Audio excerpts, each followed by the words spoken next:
We are excited today. We have the Albert Preciado. You can follow him on IG and Facebook and everything else. We also have our very own Edwin Arroyave, CEO and founder here at Skyline. And we're excited because we're going to have a little bit of conversation. I know there's a lot of viewers out there that want to know your story, want to know his story.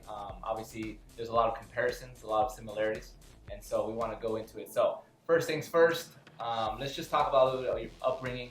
You know, some things that, you know, obviously you guys have a lot in common, but let's just start with you, Albert, and just, you know, your upbringing. You know, what was it that, you know, you drove you to success? You know, some things that happened in your life early on that led you to what you have become now. Yeah, well, growing up, I mean, Spanish was my first language because even though I was born here, my parents are both Mexico City, and then they taught me Spanish first, and then all of a sudden, I'm 6, 7 years old, and then I have to go to school because I went to kindergarten and preschool here in locally. Because I used to live in Echo Park. I don't know if you know Echo Park. Yeah. Like downtown LA-ish, close to there. And the schools are Union. I don't know if you know, you're familiar with Union Elementary School, and they have Virgil Middle School. Okay. So those were and then Belmont High School. So those were the schools that I was supposed to go to. But in where I lived, it was not the best area. Like, we had shootings, we had drug dealers and stuff like that, and my parents didn't want me to grow up in that scenario, in that place. So after kindergarten, they sent me to school to the valley, to San Fernando Valley. So it was Daniel Elementary School. So I went there, and all of a sudden 97% of the population of the kids are all white. So there's about 4-5 Mexican kids, and I'm one of them. And I know absolutely no English. So I'm there, and I was crying the whole way like when I was in the bus, by the way, because my mom dropped me off, my mom and dad, and I was just crying because it was something that's never happened to me. I was like crying. I get there, I don't know how to speak it, like a word of English. Well, a few words, like the bad words in cartoons and that kind of stuff. I knew how to say those things, but I go to school, and then they just place me on ESL class because right away they figure out like, oh, this guy's kind of, and then even worse, they sent me to special ed class because they just thought I was really slow, reaction mode, but it wasn't that. It was just that I didn't understand English. Mm-hmm. So I went through all that stuff, and that's kind of what got me started. And then, I mean, my story continues from there. But that's how I started, and that's what made me be courageous and be brave, because I had no choice. I needed to defend myself because kids would make fun of me, even teachers, and it was pretty tough. Wow.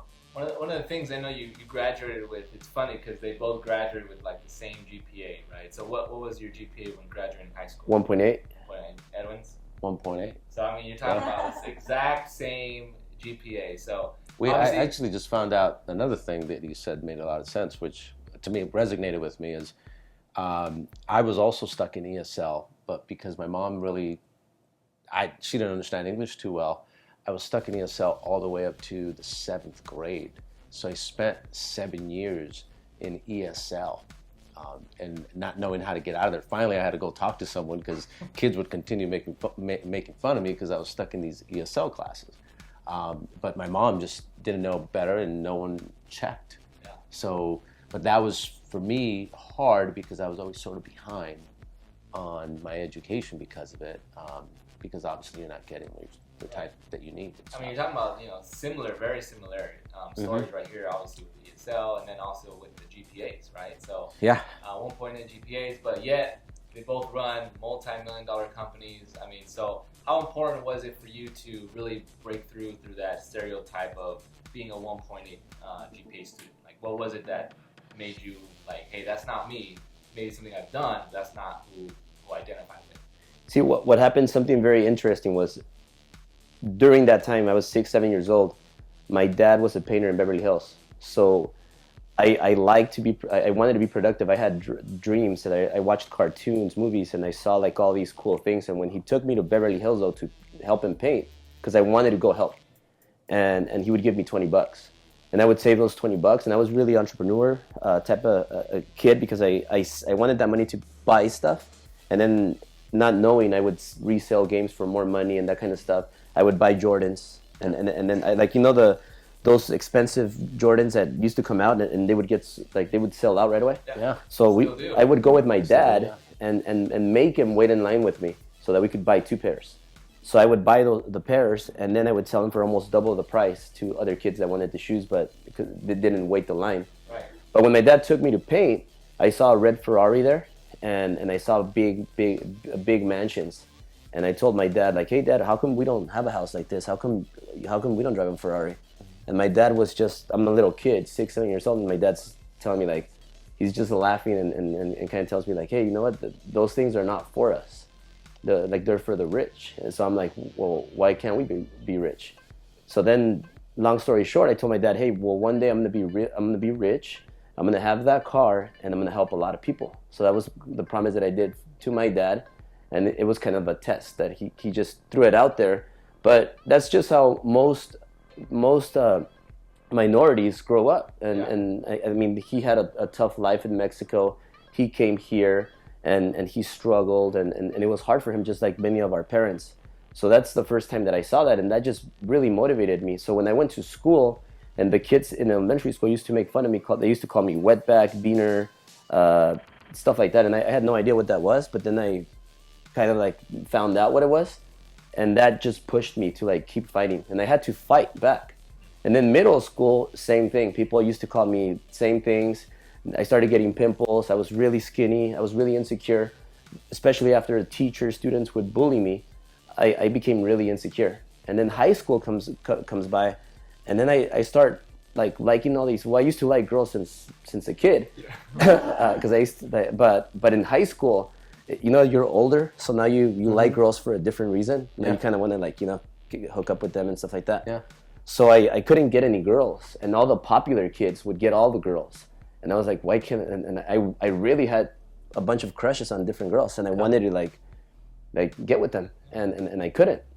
So after high school, I hated school, so that's why my GPA was low. I missed a lot of days. I was always tardy, and I had a lot of use and cooperation and all that stuff, work habits. So I couldn't graduate on stage. So they mailed me my diploma. I did get it, but not on stage. But that made me, ever since I graduated from high school, I started working on myself. So I started working out, taking creatine, going to the gym, getting the tan, bulking up, and I started working on that so that I could change my life and go for all my dreams after that. And then, how important is it? Similar to you. I know you worked on yourself. I mean, you've been working out for a long time. Both of you guys obviously work out, and it shows. But how important is that? To your story that you wanted to work on yourself, on your personal self, physically and obviously mentally.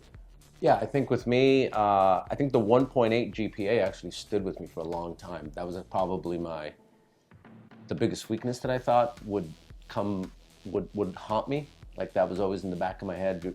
You're not smart enough. And as we continued to grow our company, that was still in the back of my head, which again, it was like, oh, now you're trying to take it to this whole different level, but this is way beyond your level. You're not smart enough because you never went to college. So that was, up until this year, I finally confronted that. So my story was, I had to start working at a young age, at 15 years old, to help the family. And the company that I worked for would make us study for an hour before we would get on the phones to sell. So I did that for 6 years, and they really got me to the mindset that I needed to be successful. That's why when I first started the company, I was able to, I attribute my success to those trainings that I did every hour on my mind. But then because I was successful right away, I stopped studying, and I just, did my thing, and just went away from it. And because of that, when you stop doing something for a long time, you start disliking it. And I never would listen to podcasts, hadn't read a book in probably 19 years, probably more than that. And it wasn't until this year that, I kept seeing, as the company kept growing again, this doubt be in the back of my mind. And I was like, you know what, screw this. I've been saying I'm gonna go back to study, and I'm finally gonna do it. And I just started taking action, and now I do 1 hour of study a day, just like I used to do back in those days. And now I got that confidence back, and I realized that it was all BS. I call them considerations. You know, it's that little voice, and they could be good or bad, that tells you could do things or can't do things. And, you know, now that I confronted that, I'm like confident that, you know, that we deserve to grow, and that that we deserve to become our goal, which is, I think we could be $1 billion company. Right. You know, but now you feel that you're doing the things that you need to do to make that happen. And at the end of the day, it starts with belief. And if you can believe what you're doing, then it's probably gonna happen. Yeah. Quick question: Did you ever lose everything during the course, like when you stopped studying and No, but I didn't. I never went through where I lost everything. Yeah. But it did, I think, stop me from growing a lot faster. Yeah. You know, I think I would have grown a lot faster if, you know, I was telling Freddie, I think we would have been $1 billion company if I would have not stopped studying. Because I think it kept me thinking small. Yeah. You know, so. For you, I mean, I'll ask you the same question. Was that something that happened to you, that you had some failures, and that because of not studying, or is that something that happened to you? Yeah, well, it's also like really like we're just similar in a lot of ways, like we've been talking about. But when I got in the mortgage business, because you've been in the security business your whole life, is that you've been in the ups and downs? And so 19 years, and we had a downtime in 2003 where what happened in real estate happened to our industry in 2003, which was basically a lot of companies went out of business, so they started paying less and asking for more requisites, right? Which I actually loved. Yeah. Because I felt it was going to get all the people that didn't belong in the industry out, because it was so easy back then. Yeah. And I felt like, you know, most people would have thought, oh, damn, they would have been pissed. I was actually grateful about it, because I'm like, this is actually more opportunity for me to really take over, because I really felt like I truly understood what I was doing, and most of my competition didn't. Yeah. So in 2005, I got in the mortgage business. I was about 21 years old. And so I've been in the business almost half of my life, in the mortgage business. I started in real estate, but quickly I moved to the mortgage side because you needed the same licenses. And I didn't like carrying the signs, getting sweaty, and doing all that stuff that realtors do. Right. And I liked the idea of being in the office, being a mortgage guy better. So I started my first year and a half, I was killing it for a 21-year-old. I was making $200,000 a year. And then I bought a house. Then I bought the new S550. That was the first S550, because they had the S500, and I wanted to be that was like my dream car at the time. Yeah. So I wanted to get that S550, especially after I saw it on Entourage, the show. I don't know if you guys saw Entourage. Yeah, no, I heard of it. Yeah, I loved it. So the S550, I wanted to get that car. So I made it a goal, and then I got it. But I was just stretching myself. I was young, my early 20s, and my priorities were cars, girls, parties, and liquor and all that stuff. So that's one of the main things that messed me up, my priorities. I bought another house, and I was renting that house. So I had a house that I rented, single family, and a house where I lived. And all I did was work.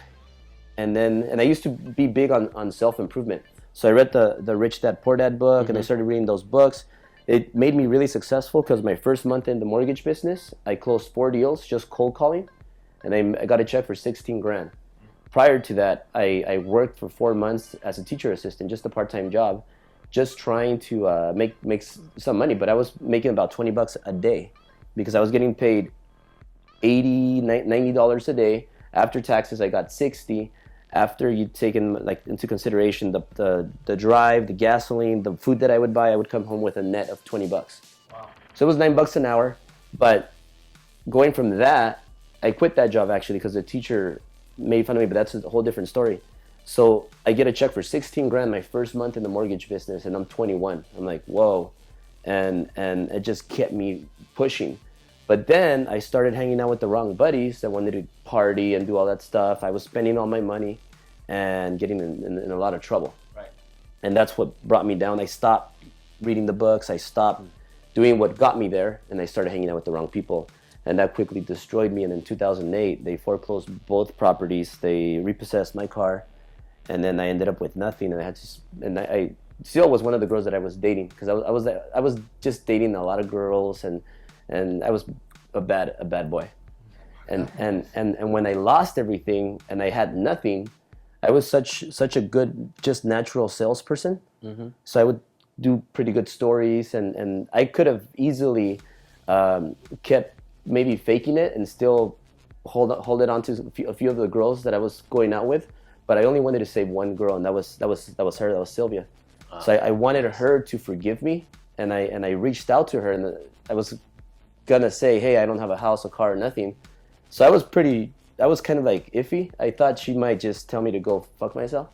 So I called her, and she just, like, no questions asked, just came home, just came to my place, picked me up. My electricity was cut.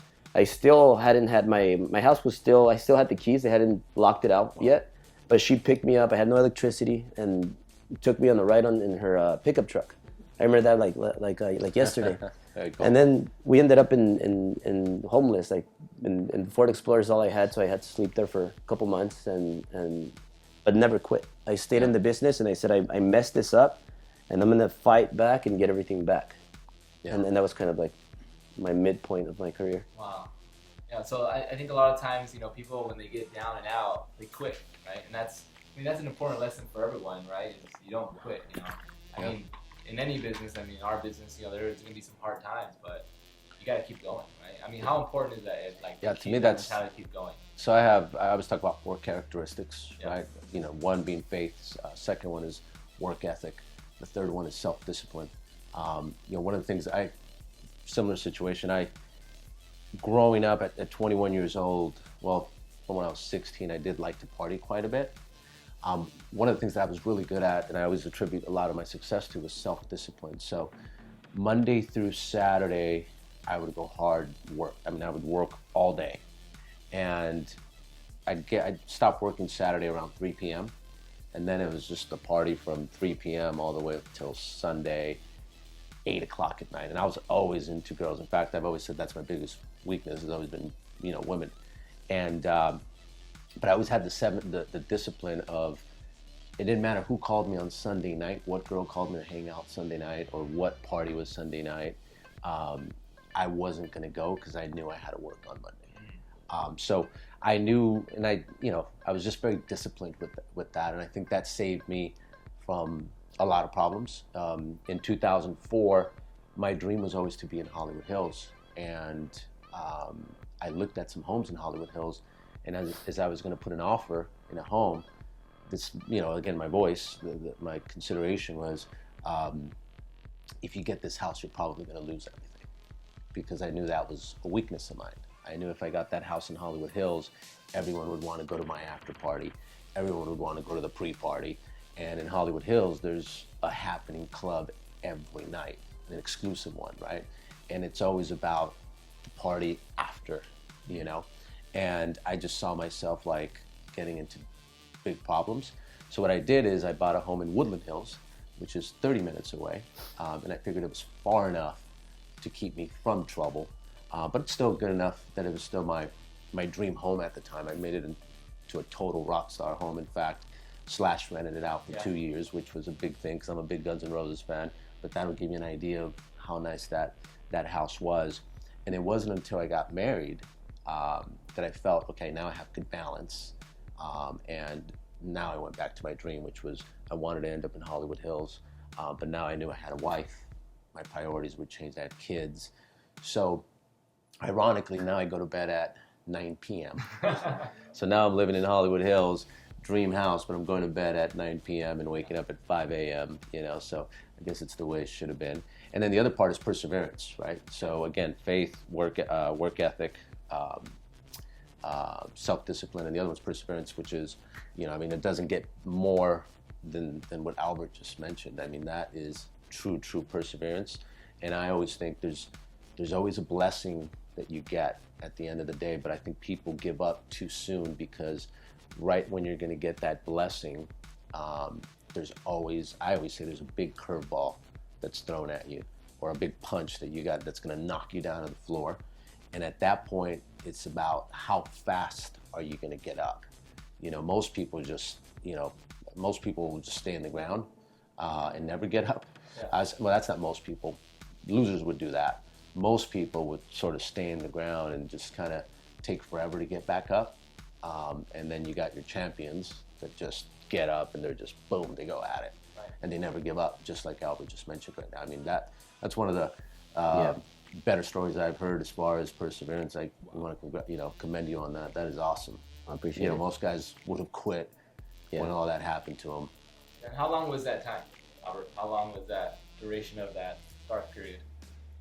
Well, it lasted years, because I went from 200 to 60, and everybody got out of the business. So everybody in the mortgage business quit, and it was the same story that you were talking about. Everybody quit, so everybody saw it as, oh, it's scary, let's get out. It's the 2008 mortgage meltdown, real estate meltdown. But I didn't see it that way. I just saw it, hey, you know what? It's a tough time. I'm not gonna quit, but it's my opportunity to take over the space, because everybody's leaving, and I'm gonna be the only one. So yeah, there might be less customers, but they're all gonna be for me, because everybody's out, and everybody's a quitter. And I stayed in the business. My income dropped from 200 to 60. So obviously that's one of the reasons why I lost everything. But if I would have had my head right, I would, instead of buying those single families, if I would have had a mentor, instead of buying those single families, I would have bought some units. I would not have been such a party animal, and I would have had a mentor that would have been giving me some solid advice. But I didn't do that. I hit rock bottom, and I just kept fighting. So I went from 60 to 80, then I got over 100 again, and it was like a period of 5 years that I just kept going up. My income kept getting better and better, and I had a bunch of collections. I had a bunch of bad stuff that happened. I got some DUIs. That's one thing that most people they don't like to talk about. Like, hey, I was partying. I did some drugs. I got some DUIs. People want to hide it, and they just want to make it seem like they had a perfect life. But hey, I did those things. They got me into trouble, and I'm sharing the DUIs, the drugs, the girls, because it's a real thing that happened to me, and that's how I could help people, by letting them know that, hey, if you're going through this right now, hey, I went through it. Just change it, and it all starts with priorities. Making your priorities the best. Now I have a wife, a beautiful daughter, and my head's obviously in a different place now. Yeah. But yeah, it was a process. But throughout that process, I worked for about 3-4 different mortgage companies, and I learned, I studied them, and I saw everything they were doing wrong, and I had a dream to create my own company that I could make it all right from all the experiences that I saw from the other companies, because like innovating, having something that's new and different, kind of like what you're doing with your company. Right. I think both of you guys mentioned it, but I mean, at one point, you guys both had a circle of like bad influences, right? Yeah, now you see yourself with good influences, right? Exactly. How important is that to where you want to go? Well, I think back to what Albert was saying. I was sort of lucky enough to see people mess up, do very well for themselves, and then lose everything. So that I didn't want to be that person, and that's where the self-discipline sort of came in. But also I saw it with my own dad. He did very well and then lost everything. And that's how, that whole story about in 2 years we lost everything, and that's how we ended up in Southeast LA. And that was always in the back of my mind. I don't want to, that fear of being broke again, But I'm glad you brought the DUI story, because I have actually never talked about the DUI story, but it's a very powerful, I think, story. So I got a DUI in 96 and 97. Both of those DUIs were under the limit, but because I was underage, they still counted as DUIs. One was 007 and the other one was 008. So I get 2 DUIs, and you're put on a 7-year probation. That means they catch you one more time, you're gonna get the 3rd one, and then you go to 6 months prison, no questions asked, right? So of course for 7 years, I don't touch a car again. This was before Uber, right? Because I had this whole thing, if I'd go out, I'd stop drinking around 12, so I'd drink from I'd get there at 10, and I'd drink from 10 to 12:30, and I'd stop, and then I'd drive home. So again, I get my 2 DUIs, then 7 years go by, and I'm out of probation. So then I go back to that bad habit, which was, staying till 12:30 and then start drinking, going home. And was it because of the influences that you had? Yeah, in fact, all 3 well, I'm gonna get there. All DUIs, I was in bed, and someone called me to go out, and basically called and convinced me to go out. But I was already in bed in all of them, right? And so anyway, 2005 comes, so this is 9.5 years later, and this time I get a DUI, and this time I am over the limit. This is 1.2. And I'm thinking, obviously I feel like crap that I got another one, but I'm thinking, okay, what's my first one? It's 9.5 years. So I get to the jailhouse, and the guy tells me, you don't learn your lesson. And I was like, what are you talking about? I said, dude, this is your third time. I said, no, my first ones were in 96 and 97. And he says to me, you got to keep up with your laws, kid. The law changed to 10 years. Oh. And literally in 2005, that law changed from 7 to 10. And obviously I spend the night in jail, and the next day I'm thinking I'm gonna lose everything, because the company wasn't in a position where if I left for 6 months, it was gonna make it, or even a month. And I remember just taking a shower and just, I was praying and just saying, God, please get me out of this. Like, this is sort of BS, because the first two shouldn't have been DUIs. And I remember thinking to myself, I'm gonna focus on what I can control. And what I can control at that point was continuing going to work and just work my butt off and kick some butt. And I said, whatever happens, happens, but I'm not gonna stop working and doing everything I've been doing up to this point. And I know God will get me out of this some way, somehow. Something's gonna happen. And because this shouldn't be happening to me, right? And I continued working, obviously had to get a lawyer. And then sure enough, long story short, I end up getting, there's a law, it's called the 30-30 thing, where you go to jail for 30 days, and then you do 30 months of an alcohol program, which I hated because I don't even like alcohol. The only reason I drank was because of women. If women weren't around, I was not gonna drink. Like, if there was no women after 2, my friends would keep drinking. I was like, dude, why the hell are you guys drinking? I'm done. Like, that was literally the only reason I drank. So I'm pissed because I know I don't have a problem with that thing. But anyways, I go through the 30-month program. I'm supposed to go to jail for 30 days, so I pick Thanksgiving weekend because I figure, okay, I'll get 5 days, 8 days there. 4 days that I don't have to work, and then hopefully they'll let me out in 3 weeks because the jails are full. So I go, and I'm thinking it's not going to be a big deal because I'm like, well, I grew up in HP. I'm sort of used to like growing up in in that type of environment. Well, if you've never been in jail, all I could tell you is when you're walking in through, to turn yourself in, the people that are walking out of that place are freaking intimidating. And I just remember saying, holy crap, I'm not going to make it here. Like, literally, that's what I thought. Is this a county jail? Yeah, this is a county jail. I've never seen anything like it. And again, I grew up with gangsters and all that stuff, but this was another level. Yeah. And I turned myself in, and the jailer's like, you want to do community service? And I'm like, you mean after I get out of jail? He's like, no, kid, the jail's full, man. It's your lucky day. So I cleaned freeways for 2 weeks, and it was the biggest blessing I've ever had. But the reason I like to, talk about that story is a lot of times when something bad happens to us, again, that's that big curveball that you're going to get right before your blessing, and you could just say, give up, and say, well, that's it. Why am I going to go to work? I'm going to lose everything anyway. Screw it. Life's not fair. I shouldn't have gotten these DUIs. They were BS ones, but I took responsibility for it, and I just said, whatever happens, happens, and I kept working, and the blessing that came out of that was, here we are today. Yeah. If I would have given up at that point, which again, 6 months, and it's no question. If you look up 3 DUIs, there's no questions asked. You're going to jail. Right. And if I would have just given up there, we would have been done. So it's, again, one of those adversity stories that, to your point, that's why I love that you brought that up.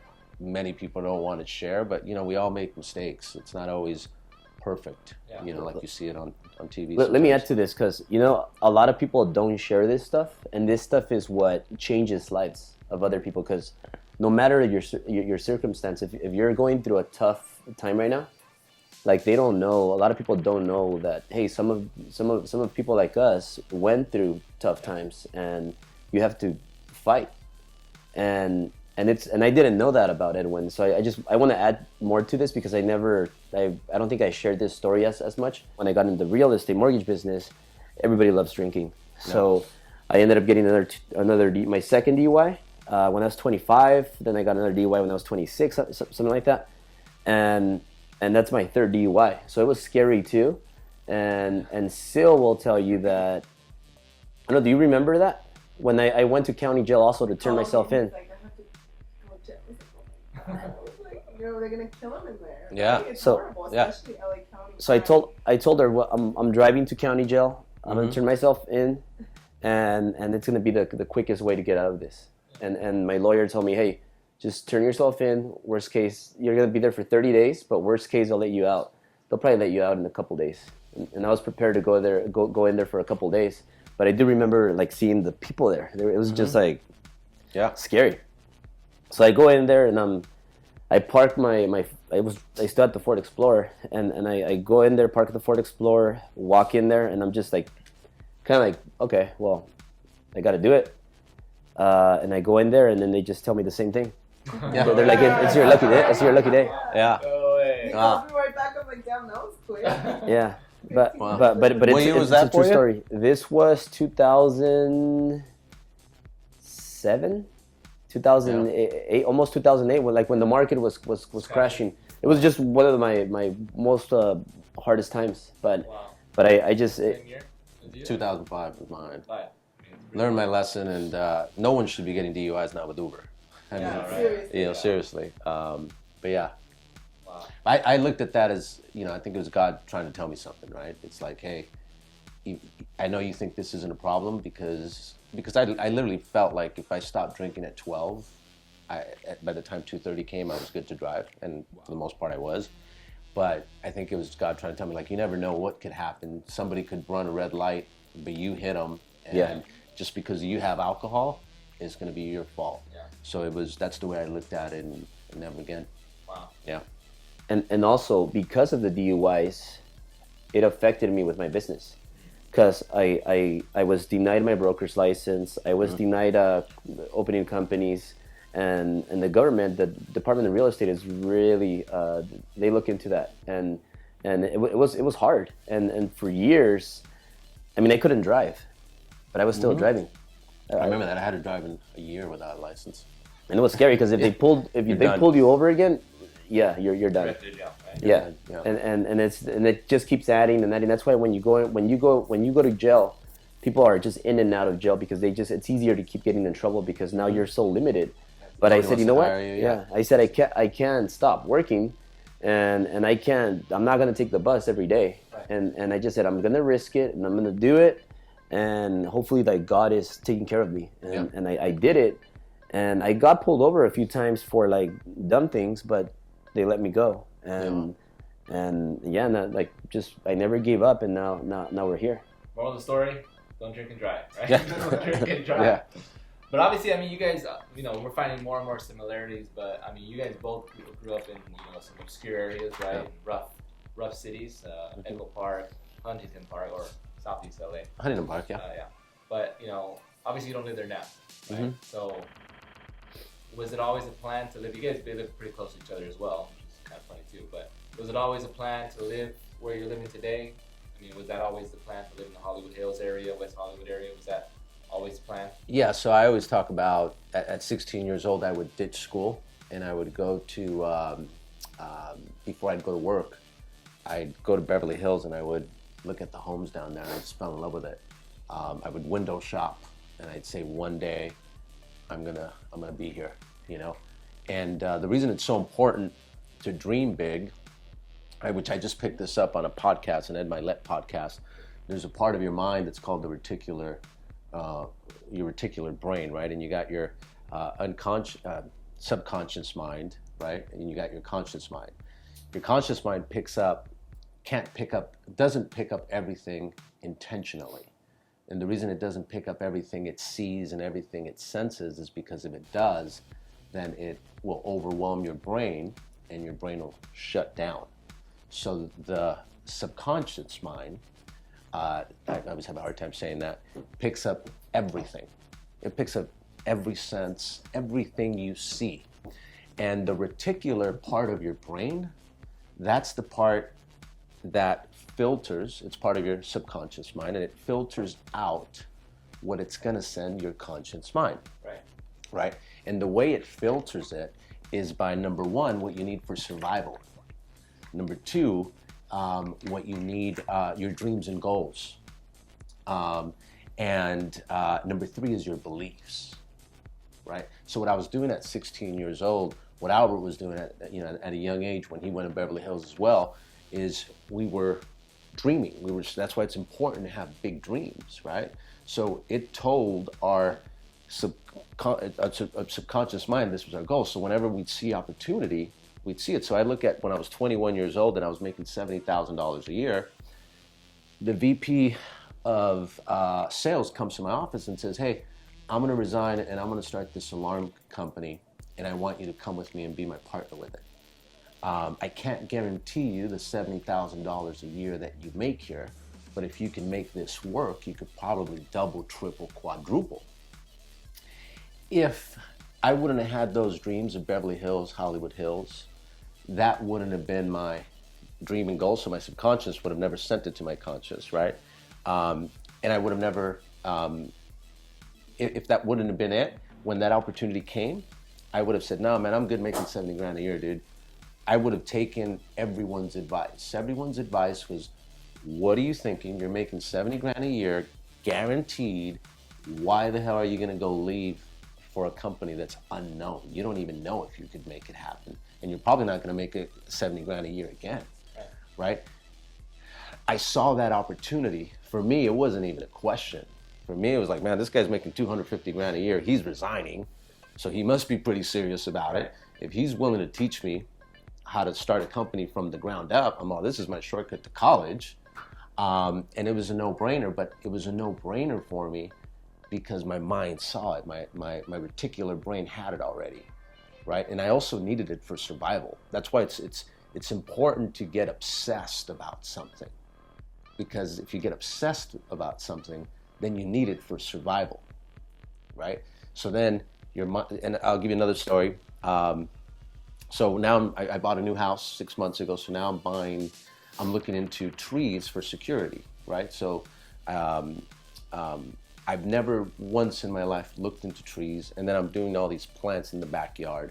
So I started asking my landscaping guy about plants and trees. So literally the other day, I'm driving by this home that I've driven by for the last 7 years. I've never once looked at it in my life. All of a sudden, I'm like, whoa, I stopped. I'm like, damn, look at those plants. And I saw all these freaking plants, right? And I'm like, I took a picture of it. I'm like, oh, that's how I want it. I sent it to my landscaper. These are the plants I want, right? And then all of a sudden, I'm in Idaho, and I'm in, this week. I went to my buddy's house yesterday. And I'm looking at all the trees. I'm like, oh, those are ficus trees. And these are these kind of trees. These are cherry trees. In 41 years, I've never cared, even looked at that stuff. Right. But now, because it's survival, I'm sort of obsessed with it. Yeah. It's on my mind. It's a dream, and it's something that I believe that I need for my house. Now my subconscious mind is, boom, feeding me, right? Just like when you buy a new car, right? And all of a sudden, everybody drives it. Yeah. Freddie, you're probably going through the same thing right now. You're driving your car now, and you're like, oh, damn, this guy's got my car. You've probably seen it over and over. You just never paid attention to it, Same thing as when you never had kids and then you get pregnant for the first time. Now all of a sudden you spot all the pregnant women. Yeah. Before you didn't. Yeah, totally. I mean, you talked about. So that's the importance of touching the dream. That's the importance of dreaming big. But more importantly, I think the third part is the belief. You have to believe, and that's why you got to do things other people aren't willing to do, so you can start selling yourself on why that belongs to you. You start believing. So I started believing at a young age that I was worth 100 grand a year, and that's because of my prior successes that I had, whether it was in sports or promoted to manager, promoted to supervisor, then manager, being the youngest 18-year-old. So you start to believe these things. So again, that's, before I didn't know, before I just thought I had big balls, and that's why I was a risk taker, but I couldn't articulate it.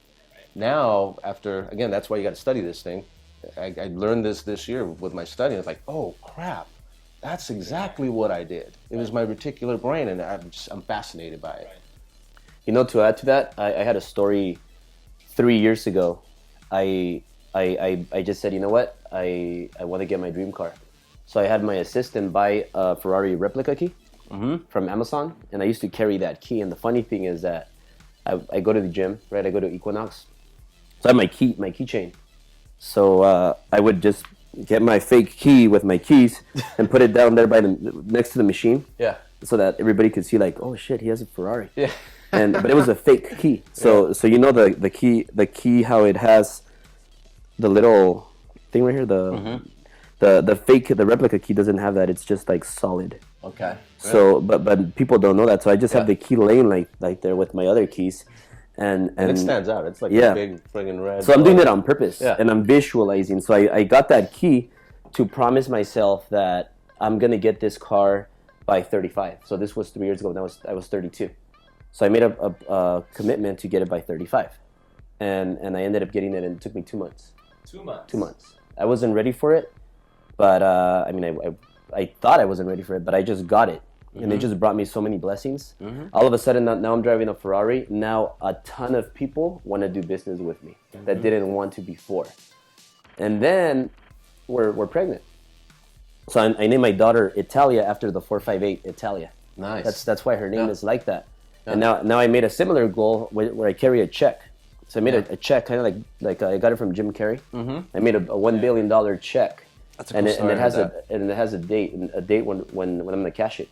So I carry that with me all the time, and I still carry my key everywhere, even vacations and trips like that. Yeah. Last time I lost the key, and Sil was like, "Why are you carrying the key? You lost it." But it just reminds me that anything is possible. Yeah. And I visualize it, and I know that it's gonna come. Yeah, and you obviously touched upon it, but both of you guys are into cars, right? You guys are both the exotic cars, Ferrari, Lamborghini. I mean, some people will say, hey, well, that's just materialistic things. I mean, is that really important? Right? But some people see it as trophies. Some see it as like success, plaques almost. Like, well, how do you correlate that with what you have and why you gain? Yeah, well, I've always said that I love material things. I love houses. I love cars. I mean, I'm always looking at houses. But I think for me, it's more of the experience, the things you have to go through to accomplish it. And that's really what gives me the joy of having these nice cars, is just I know what I had to go through and the accomplishment. But to be, sometimes it was never to brag, but I think a good point you made, when I first got my COK in '99, I actually posted about this. As soon as I got that car, business just came to me, right? Because everybody was like, dude, you're 21 years old. How do you have this $100,000 car? And then I would say, dude, it's funny you ask. And I became a recruiting machine with that car. But there's also an important part to that, which you probably attest to, is you have to reward yourself, because what we do is hard. Commission, 100% commission. It's not an easy job, because you have to be, you have to have self-discipline, and you have to be able to control your freedom. And that's when you're doing 100% commission, that's people's downfalls. They don't know how to control that freedom, because we can work whenever the hell we want. No one's telling us what to do. So I remember, at 21 years old, I couldn't wait to come home from getting deals, because I just wanted to put the top down and again throw my Tupac on. Yeah. Like, I couldn't wait to get home, so I'd go to the field and just like beat up, because I'd work like Watts and South Central quite. So didn't take TOK there. I took it out a couple times, but not too many. But then as soon as I would get home, as soon as I would get to the office, it was like I would just jump in that car, and I was just so happy and so grateful. And that's what made me work hard, is I was grateful. But I think what stops a lot of people is they don't think they deserve it, and they don't think they can sustain making that type of money for a long time. So like when I first went out to get my house for the first time, and I went to open, it was actually for my mom. I went to open houses, and my friends all started making fun of me, because they're like, dude, what makes you think you could afford a house? You only had one good week. A house payment is a 30-year commitment. Like, what are you doing? Slow your roll, dude. And my, I guess rebuttal to that was, I'm worth $100,000 a year, so it doesn't matter. At the time, that's what I thought I was worth. I said, I'm worth $100,000 a year, so it doesn't matter if my business goes to crap. Wherever I go, I'm gonna succeed. And that's the type of mentality you need to have. And there's a lot of people that are very good at what they do right now, and but they still have doubt, and they're like, oh, I can't buy a Ferrari because I don't know if I can keep up that payment, or I can't buy this house because I don't know if I could live there forever. And it's like, no, you shouldn't worry about making that type of money forever, because no matter where you go, you're always going to rise to the top. Your skill's your skill, right? And it's not coincidence that somehow, some way, you make it to the top. So again, don't doubt yourself. If you're doing well, it's not coincidence. You're doing well because people skill, and that's what I think sales is. I've always said is just as big as a master's or a PhD. It's just a lot of people don't put it to use. But if you have people skill and you can influence people, and that's worth $1 million a year, easy. Just most people don't believe it, and because they don't, then never happens. Right. What about you, Albert? Same question. As far as materialistic things, do you see them as rewards? Do you see them as luxuries? You know what? I'll be honest, completely honest about the Ferrari. That's the first car that I never get tired of getting on it and getting inside and just pressing the start button. Yeah. Like every car, like I kind of, you get a new car and you enjoy it for like a month, and then you're kind of like, okay, I'm gonna get another car. But that's the only car that still till this day it's always fun, and I'm sure you feel the same thing about the Lambo. Mm-hmm. So Totally. so that's what it is. I really, it was a dream that I promised to myself when I was 6. So that's why I got it. I've never people that know me on a personal level, they know that I'm not the type of guy that's going like that with my watch and showing off the car. I used to do that when I was 21, 22 with the Mercedes, but I don't do that. I don't do that for that. I actually got the Ferrari as a marketing tool, and my life started getting better, scaling, when I started getting mentored. And the reason, and the Ferrari, I truly believe is one of the reasons why Grant and Patrick allowed me into their lives. Mm-hmm. Because they see you have some followers on Instagram, and then they see the car, and then they see the business that you have, and then it gives you more credibility. Sure. So that's why I started getting a lot of business from it. And then I got Grant's attention, Patrick's attention. So it's Patrick David, Grant Cardone. They're both my mentors. I have 2 mentors, and Grant's the one that showed me and kind of like transferred that mentality of scaling, building your army and investing in real estate apartments. So he got me into that. And then Patrick got me into business systems, operations, systems and procedures, and how to build a real business, how to scale that business. So it didn't end there. Then I needed to train. I needed a good training system, and you saw what a difference training does. Yeah. We were talking about it earlier with how you have your virtual training platform where you train all your people. I met Brad Lee through them, and how did I meet all of these guys? Through paying money, through spending a lot of money on not being scared of spending the money on the car to get attention, not being scared of paying Grant, paying Patrick for mentorship programs, seminars, sitting in the front seat, $15,000 for a ticket, $25,000 for a ticket, flying out there for them. And then I met all these people. So I integrated training, which I told him I'd be there in a few days with Brad. And then I was thinking like, well, what else can I do to scale it even more? Ty Lopez, marketing. So I started studying all these greats and all those 4 departments, because I believe those 4 departments are what they'll scale your business. Systems and procedures, you need sales, training, and you need marketing.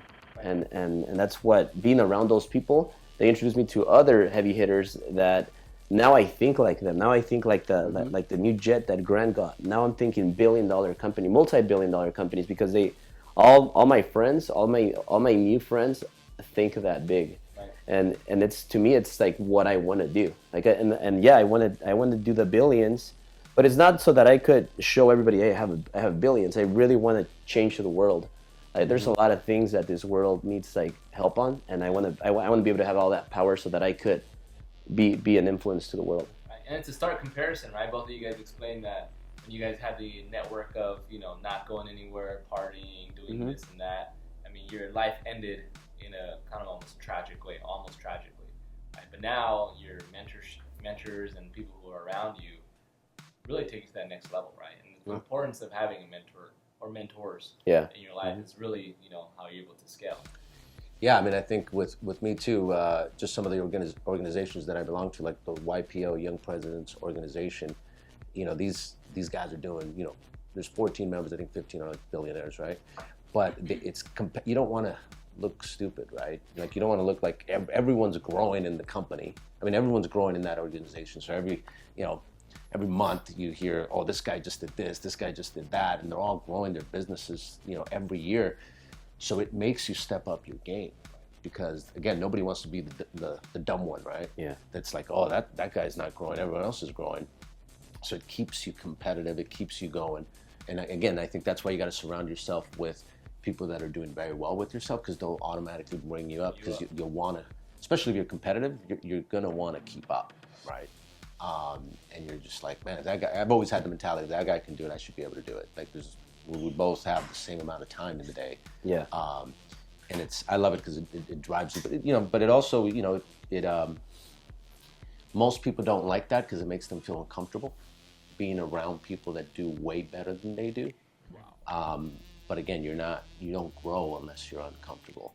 Right. And I put myself, if you watch the Cardone interview that I did, I won't get into the details because I know we're running out of time, but I put myself in uncomfortables and situations where I've been embarrassed, but then after a while I'm like, all right, I'm good, But again, most people, I think that's their fear is, I don't want to go around those people because I'm going to look stupid, I have an accent, so they're going to make fun of me, and it's all these lies that you tell yourself on why you can't do things, Right.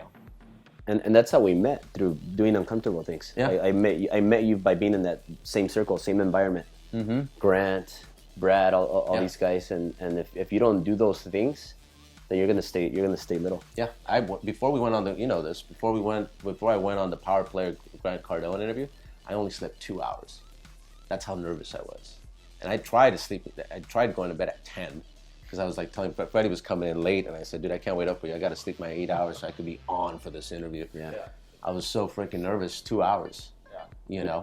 It was my first time ever doing something like that, and Grant's the guy. If you don't come prepared, he's gonna let you know, and he's gonna eat you alive. Yeah. So I was freaked out. I mean, I didn't want to do it. Yeah. Because I was like, dude, if I look like a dumbass in front of Grant, like that's it for my sales career. But we just had to again do it. Yeah. Last question: how important is it to keep your promises? I mean, you made some promises to your mom. You made some promises to your dad. Like, how important is it to keep your commitment, to keep promises?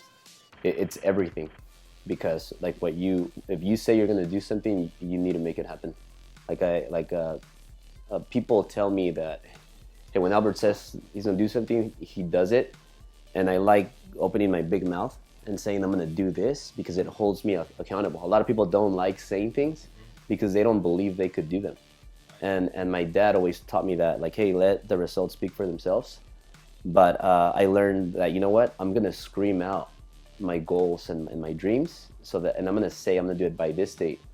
And yeah, I'm cool with the pressure, because that's gonna keep me accountable. And every day I remember that, and I'm like, this is the big picture, this is my vision, and that means everything to me.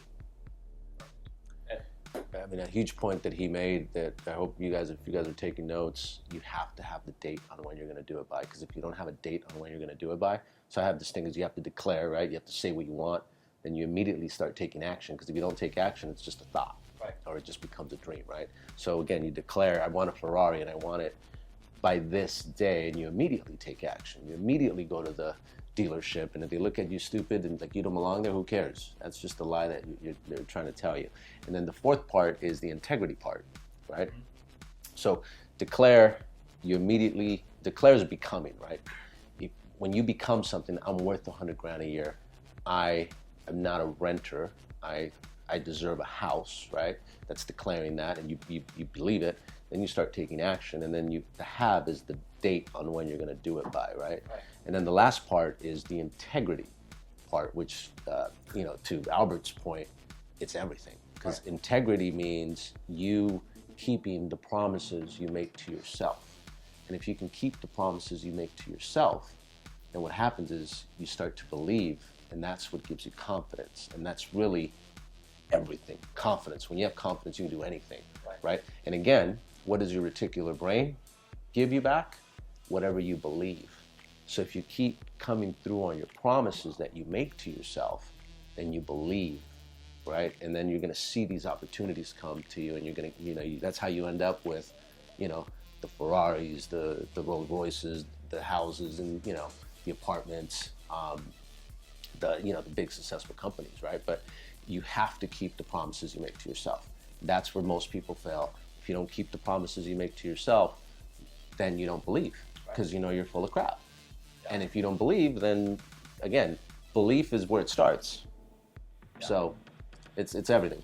You said it perfectly. Do you mind if I share something about Driven really quick? Go ahead. Please. So, first off, thanks for having me here, and it's a pleasure. I'm really happy for you, like being a Latino that's succeeding, and I like to see those things. Because same here. I mean, that's why when I met you, man, I became an immediate fan. Now, especially just because we have so many things in common. Yeah. I'm like, I love your story. Yeah, so that's awesome. Thank you guys. Yeah. And then just really quick about Driven, it's a one day event. And I don't call it a conference, because a conference to me it's something more of like a 3-day events, 4-day events, and they kind of they drag sometimes to me because I just want to see a couple speakers, and it's a long weekend, and so what I did with Driven, it's also an idea that I had, just something different from the rest of the conferences. So Driven. It's one day. I'm gonna be there, my wife, and I think Edwin's gonna be there too. So. Yeah, I'll be there. It's an awesome lineup, and I could tell you, again, one of my secrets to success, especially this year, has been Freddie forced me to go to 10X in 2017, and so I did not want to go. Get back on it. And finally, he pushed me to go in, and that's sort of what kicked off my wanting to study again. Because I came back and I wrote all these notes, and I basically read the 10X book, first book on the plane ride home, because I was like, dude, everything they said was gold, right? But like this gives you no excuse not to go, because that's a 3-day, 4-day event. Yeah. Like this is one day, and guys, you have to invest in yourself if you want to grow, and this kind of stuff is will change your life. I mean, it changed my life, and that's why whenever I get opportunities to go on things like this, when I go, because first of all, they don't happen too often where you have these many great people speaking, and it's in LA. So I mean, one really important thing that anybody that has a company, entrepreneur, a young person getting started, you really have to think and notice that, hey, you know what? The current trend right now is social media. Like 80% of our business comes from social media right now. And then there's a lot of companies that I see suffering because they're not in the social media. Exposure. And one thing that I did at the first 10X Growth Con, I don't know if you remember that, is when I paid Jared $15,000 to put my thing on top on this big screen for 1 minute. I remember you showed it to me. Were you guys there? Yeah. So that, what I was thinking is, you know what? If I get 2 deals from this, that's gonna pay the $15,000. And I remember I told Sil, hey, I'm about to, I did a little something here at the 10X Growth Con. Like, they're putting my information there. Just a little something, right? And she's like, oh, okay. And I'm like, it was $15K. And she was like, what? And she was like, what the fuck are you doing? And I told Jared, hey, put my stuff up there, just because there's 2,500 people in that conference that didn't know me. And that single thing really blew up all my stuff on social media, and then that led to Driven. I came back motivated and inspired to create my own event, because I saw the value, not only that you give to people, but all that exposure that helps your companies, just being out there. And now the more people that know you, the more people you could help, and the more money you're going to make, not even focusing on the money, you're focusing on helping the people, reaching out, and then it just comes. It's huge. So, well, awesome. Well, thank both of you for being on here, Skyline Nation. We have been privileged to be able to have both of these giants on our show. With that, thank you for tuning in.